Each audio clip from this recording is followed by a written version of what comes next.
Dark Eldars Part 6. Dark Eldar Combat Doctrine. Quote.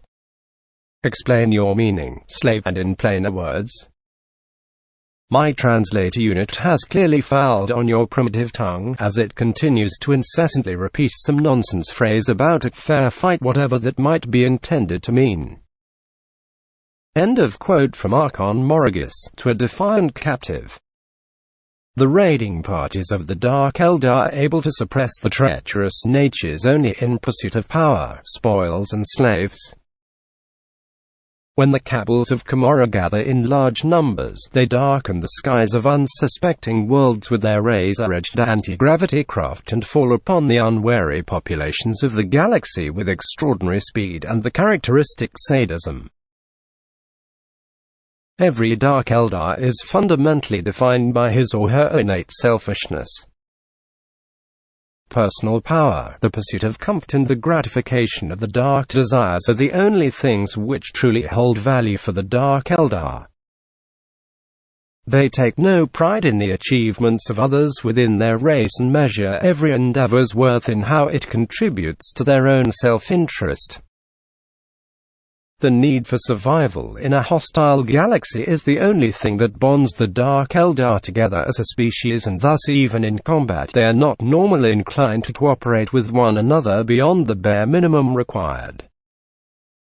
Yet, on occasion, an opportunity may present itself that even the greatest of the Archons is forced to admit cannot be seized by a single Cabal acting alone. This could be an imperial hive world whose teeming masses of humanity are ready to be culled, an Eldar craft world drifting unpowered and vulnerable to a slave raid, or a newly discovered intelligent alien species unaware of the dangers which haunt the galaxy.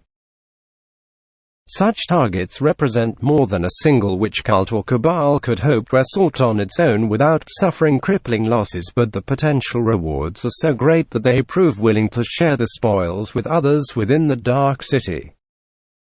Dark Eldar society is splintered and lacking in any true unity. The raiders of the Dark City owe the first allegiance to themselves and then to the cabal or witch cult to which they belong. Each of these factions constantly compete with one another in the pursuit of the divergent goals and will happily betray or murder any of its allies of convenience once they have outlived their usefulness.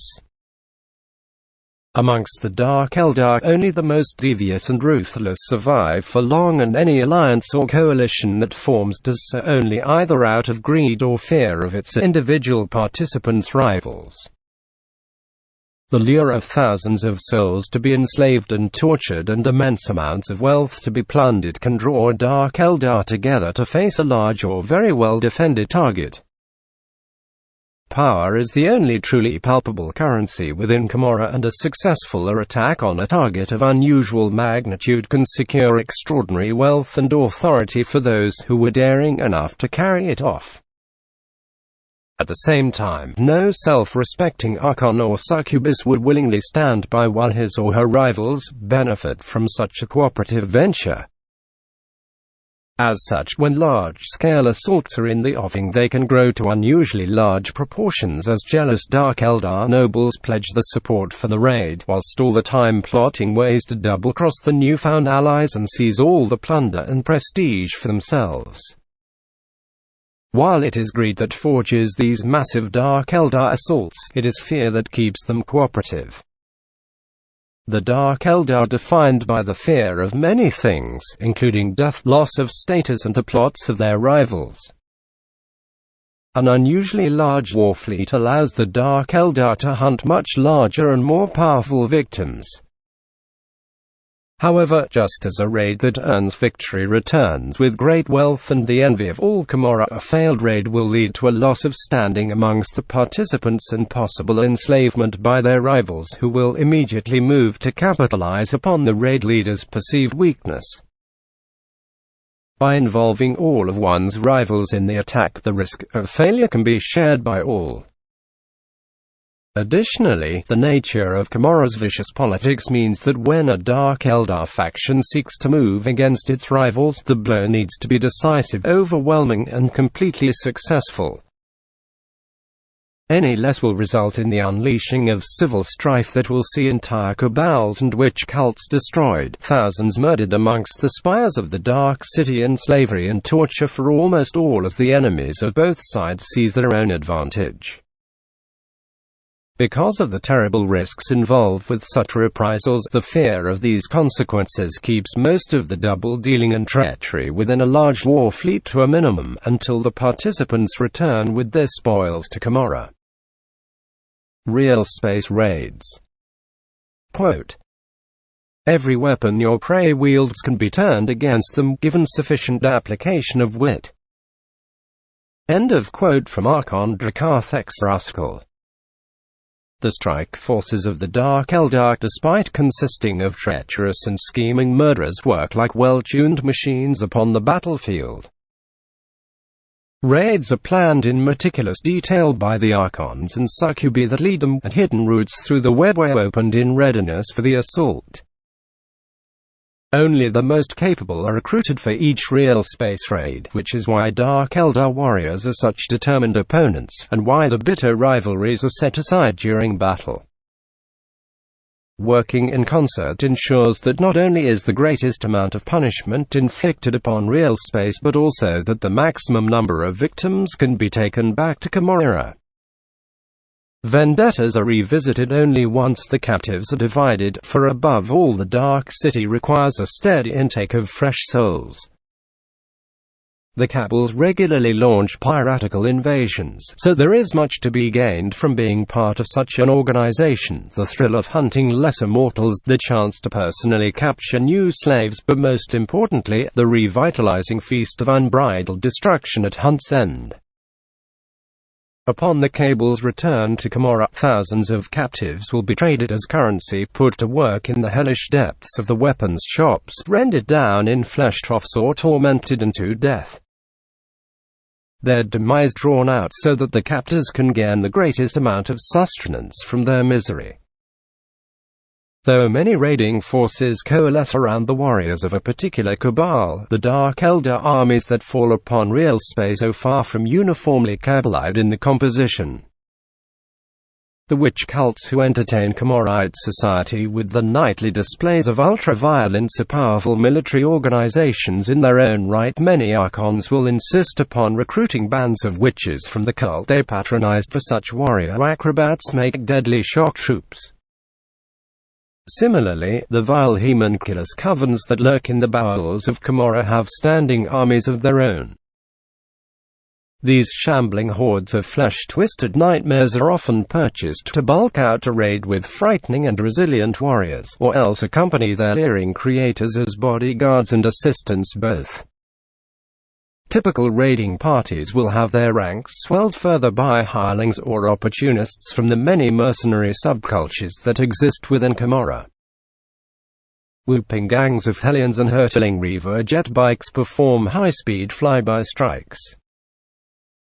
Jagged supersonic aircraft and flocks of murderous scourgers supply the Cabalites with air cover, while hovering Ravager gunships pick off armored targets with contemptuous ease.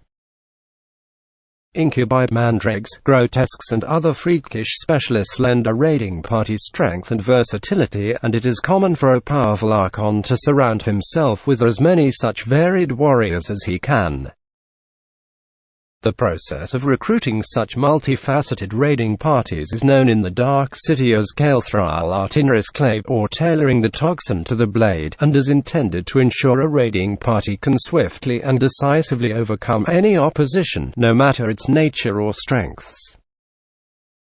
Sometimes a powerful witch cult will organize its own raid, marshalling whole fleets of raiders and venoms to bear its bands of gladiatrixes into battle. Such raids will often be executed with a specific acquisition in mind, be it deadly new beasts for the arenas or esoteric living ingredients to render down into the potent cocktails of combat drugs that the witch cults favor. A raiding force of witches prefers close assault over all other forms of warfare, and will often be supported by beastmasters, reavers and other such warriors of the arenas. some witch cults, most notably the Pain Eternal, are as active in raiding real space as the most warlike of the Cabals, channeling their fearsome resources into proving the skills in battle against the varied foes of the galaxy at large. Similarly, the covens of the Human-Cully will sometimes launch raids of their own volition. Though usually content to squat like bloated spiders amid their webs of shadow and pain, the Human-Cully need a steady flow of victims as much as any other part of Commorragh society. Many of the more discerning Human-Cully prefer to orchestrate raids of their own, picking out those they wish captured with a discerning eye, or savoring the act of indulging their own peculiar tastes with the relish of a connoisseur. A coven at war is a terrifying sight, a rampaging tide of warped bone and bulging, veined muscle that glitters with a myriad of blades and needles. Grotesques thunder into the enemy ranks alongside buzzing, clicking engines of pain, while the gruesome weapons of the Human-Cully torment, rupture and liquefy the foe in spectacular fashion. The flaying. Dark Eldar raiding forces never attack the foe directly, but use the speed, mobility and the advantage of surprise to attack swiftly and then withdraw, with the intent of slowly bleeding the foe dry. As a result of this tactical doctrine, Dark Eldar forces never gather in a single place that would leave them open to an enemy counter-attack. This also allows them to attack the foe where he is weakest. During large battles, the Dark Eldar favor a style of combat that might be considered a wave attack. The Dark Eldar in large war fleets assaulting well-defended targets organize themselves into successive waves made up of units with differing tactical capabilities and destroy the enemy in a series of separate but linked sequential assaults. Each wave will target a specific type of enemy unit or will pursue a specific tactical objective which weakens the foe's defenses just in time to face the next Dark Eldar assault wave. After several such assault waves, the enemy force's defenses are stripped away until only the weakest units are left to be ripped apart in the final assault. As a result, the Dark Eldar refer to this combat doctrine as the flaying. By attacking the most dangerous enemy units with the lightning-fast assault that only the Dark Eldar are capable of, the Dark Eldar are able to create the opportunity for their other units to move into position and attack the survivors. The faster vanguard waves, by the time needed for the slower units of a Dark Eldar raiding force, to outflank the enemy and deliver the coup de grace. An example of the flaying proceeds as follows. Wave 1, Splinter Raid, striking without warning. A Splinter Raid comprised of a single Archon and his bodyguard of Cabals trueborns on a raider. 2 Reaver jetbike squads and 3 other squads of raiders attack the foe from out of the sky after emerging from a webway portal, destroying and pinning those enemy troops that present the gravest threat. Wave 2, Strike from the shadows. In the second wave, 2 squads of Scourgers drop out of the sky and use the Dark Lances to target the vulnerable rear armor of enemy armored vehicles, while 2 squads of Mandrakes appear from the shadows themselves to assault enemy infantry unexpectedly who are taking cover from the Scourgers. Wave 3, Mounted Cabals and Cults, a much larger wave of swift-moving Dark Eldar troops, comprising an Archon and his bodyguard of Cabals trueborns on a raider. 2 squads of raiders, a squad of Hellions, a Ravager and an entire witch cult transported by a raider, swoop in to engage the survivors of the earlier wave's attacks, and in particular this wave targets enemy command units. Wave 4, Cabals and Cults on foot. By the time the 4th wave of the flaying breaks upon the foe, the slowest elements of the Dark Eldar war fleet have had time to join the attack, and this wave includes 2 squads of Cabalite warriors, 2 squads of witches and a pack of warp beasts led by a beast master. This wave moves in for the kill on the ground and catches the enemy defenders between their own advance and the Dark Eldar elements already engaged from the sky, crushing the enemy in a classic hammer and anvil movement. Once the defenders are defeated, the torture and culling of the population into hideous enslavement will begin.